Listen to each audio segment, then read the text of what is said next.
What's up, YouTubers? I'm back with another video. This one here is my Sprint 2 Sport 69 Ford Mustang RTR X. Absolutely love the look of this car. It is absolutely phenomenal. It is what I would like to call, it's got a timeless look to it. Any type of gearhead, regardless of who you are, if you love old cars, muscle cars, 69 Mustang, that's a gem. It really is. And I got to tell you, HPI did a fantastic job on the body. Unfortunately, with my lighting here, you can see the headlight buckets on the car, all the detail in the body. No taillight buckets, unfortunately, to put taillights in it, but that's okay. I like the way the body is just as it sits. Okay, onto the car. What we got here is the Sprint 2 Sport.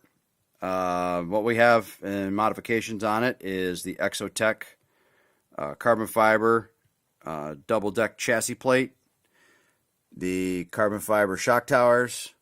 There's the rear, there's the front. I just started putting on the Yeah Racing rear shocks on the car. I think there might be still a little stiff. We're going to attempt to do a little drifting with this car. What we got in here is a Trinity Killshot 10.5 Maxilla rotor in that.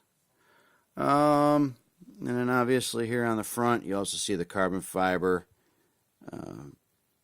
brace right here for the body posts.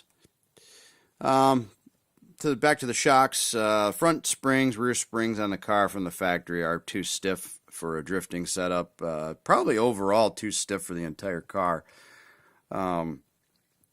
Next up we got is an upgrade in the actual belts here. Let me see if I can spin these around here a little bit. There's there. And let me pull these out of the way. And then there. What these belts are is these belts are made by a company called Tough Racing, or that's who sells them. The rear belt, that's the part number for the rear belt right there. And that's the part number for the front belt right there. Pulleys, differentials are stock in the car. These belts are a complete OEM replacement belt. And I can tell you, just from playing with the belt a little bit and putting them on the car, these don't have nowhere near the stretchability quite as much as the stock belts. And a common problem with the Sprint 2 is that with the belt, it hits the motor on the stock one because it flops around a little under there. Well, this one, I can tell you with that right there where you can see the belt and location to the motor casing, there's a nice gap there, which it won't flop around and hit the motor. Another modification we made to this car, just for clearance and room on it, is going to be right here. There was a piece, that plastic piece that stuck out here. What I did is I just took my Dremel tool, cut it down, Dremeled it smooth. And that was about it for that modification. Then we move on here to the servo. I got a low profile Savox 1251. More than adequate drifting servo. Some of this electronic stuff up here is going to end up being turned around or moved around. I'm not completely done with this build yet. Other than that, I'm just trying to think of what other modifications I did to this. And I do have another one here, which is a good one. Let me show you my speed control and then the other modification. As you can see, Trackstar Gen 2 ESC, 120 amps, 6 volts BEC at, I believe it was 3 amps of current. More than enough to power the radio system and the Savox servo. I also use the Glitch Buster over there as well. which the Glitch Buster, by the way, if you're ever in the market to buy one of these, and there's a bunch of different ones out there, I'm finding that this Racer's Edge brand here is one of the absolute best ones to buy. And I'll explain why real quick. And that is just due to the fact that the Racer's Edge Glitch Buster, the capacitance of this capacitor is actually more than the ones that you would typically get from like Spectrum or another brand. I want to say it's like 4,700 microfarads, which if you're familiar with electronics, microfarads is the amount of energy that the capacitor can store. So the higher the number, the larger the storage capacity. Same thing with like a battery pack. If you're from the old school days of NiCad nickel metals, you know that higher, 1,200 milliamps of capacity or 1,500 milliamps of capacity is not as much as, let's just say, a 3,000 milliamp or 4,000 milliamp battery. So that gives you the idea on how that works. Now, one of the other modifications I also did to this car is going to be right here on the bottom. Well, more so on the side, but I'll try to stand it up and get a good view. Right here is the battery holder. Right here. What I did is use two-sided tape, cut it out to the profile of there, and then used a thin piece of like battery foam spacing material you can get from any manufacturer, and I just double-side taped it to the thing and then just cut it back out to the profile.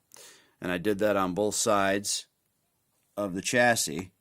Let me see here, I'll flip it around so you get a better light on it, and you can see it right there.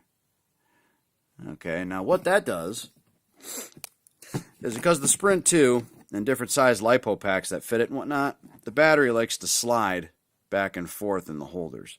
That foam, double-side tape to those ends, locks it in. Because of the adjustment screws to slide this back and forth on both sides, I didn't want the battery to be heavier to one side of the car or the other, shifting the weight bias left and right. So I wanted to try to keep it as centralized as possible. So that did the trick. And as well as this particular battery, this one's a Thunder Power, and this one's 23 millimeters tall. Batteries that are usually any taller in these Sprint 2s, what happens is that the belt over here, let me see, I'm going to move the car around again, see if I can get a better angle on it. Right here, you've got the belt, and the belt rides really close to the battery. Now, see, I can take the belt right here and push down on it, and I've got a little room, which is good. That's what you want. You want a little bit of room. So if you can, when you're buying batteries for a Sprint 2, without doing some sort of pulley mod, 23 millimeter height is your absolute best bet. But other than that, she's still a work in progress. I've also got a new steering upgrade coming in as well for it right here. Anybody who knows anything about these Sprint 2s knows that this steering, this play in here, is absolutely horrible. It really is. That right there is a pretty crappy design by HPI. I'm kind of disappointed with that myself. However, I've been doing some research on the internet and came across a gentleman's modification off a website, and also some other YouTube videos. And we're finding that the Sakura D3 steering rack assembly that goes in here, and make sure you get the posts for them too, that will supposedly takes all this crap out of here, gets rid of the slop, and it's history. It's gone. They say the slop is just done. So we're getting that as well. That's probably not going to be in for at least a few more days. Probably middle of next week is when I'm assuming it'll show up, and I'll get started on the modification on getting that put in and whatnot.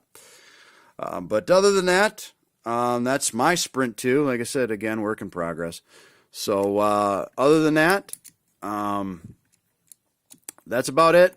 Thank you very much for enjoying this video, and I enjoyed sharing it. So again, '69 Mustang. Great car. Timeless look. Classic. Love the car. Love the look of the car. Just got to work out all the little quirks it's got in it. And that's it. All right. Have a good day.